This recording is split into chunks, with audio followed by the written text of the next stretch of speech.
దత్తభక్తులందరికీ జై గురుదత్త అండి. ఎప్పట్లాగే ఇవాల్టి మధుకరి సేవ 12 గంటల భిక్షకి టైంకి ఇచ్చేస్తామన్నమాట స్వామివారి దయ వల్ల. కనీసం ఎవరో ఒకరికైనా మనం ఇస్తే మంచిది. ఇంకా కుదిరితే ముగ్గురికి లేకపోతే 5గురికి 11 మందికి మీ శక్తి కొద్దీ మీరు ఎంతైనా ఇవ్వచ్చు. ఇవాళ మేము ఏం తయారు చేసామంటే పులిహార, దద్దోజనం, ఒక సలాడ్, పాలకోవా, దాంతోపాటు ఏదైనా ఫ్రూట్, అరటిపండు అలా ఇద్దామని అనుకున్నాం అన్నమాట. ఒక వాటర్ బాటిల్. ఎలాగో దద్దోజనం చేసాం కాబట్టి ఇవాళ పెరుగు ప్యాకెట్ అయితే ఇవ్వడం లేదనమాట. మీకు ఇవ్వాలనుకుంటే మీరు అలా కూడా యాడ్ చేసుకోవచ్చు, ఇస్తే మంచిది. అయితే మనము ఎప్పుడు పూజ చేసుకున్నా సరే గురువారము ఇలా చేసుకుని స్వామివారికి మెడలో శనగల మాల వేయడం కానీ ఇలాంటి ఉపచారాలు కూడా చేసుకోవచ్చు అన్నమాట. అయితే ఒక్కొక్కరికి ఒక్కొక్క విధానం ఉంటుంది కాబట్టి ఎవరి భక్తి ఎవరి శక్తి వారిదండి.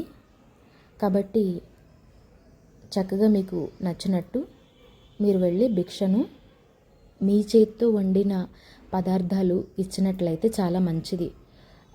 అంటే మొహమాట పడక్కర్లేదు, ఎవరైనా తీసుకుంటారా లేదా ఇలాంటివేమీ మీరు అనుకోక్కర్లేదనమాట.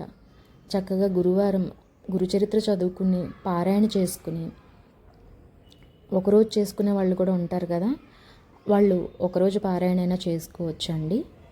చక్కగా ఇలాగా నివేదించుకుని మీకు ఇలా ప్రసాదం రెడీ అయిపోగానే ఎవరికైనా భిక్షను ఇచ్చి అప్పుడు మీరు ఆ ప్రసాదాన్ని స్వీకరించండి.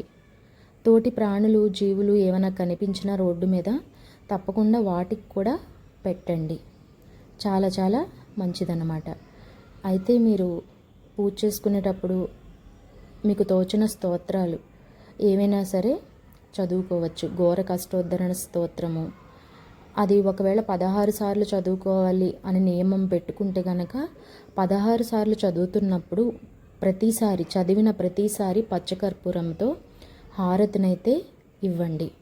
మీరు ఆ స్తోత్రం పూర్తి చేసిన వెంటనే బద్దకించకుండా హారతిని ఇవ్వండి. అలా పొద్దున 3 సార్లు కానీ సాయంత్రం మిగతా 10 సార్లు కానీ అలా రోజు మొత్తంలో మీరు పూర్తి చేసుకోవచ్చు. కానీ హారతి అయితే చదవగానే ఇవ్వాలన్నమాట.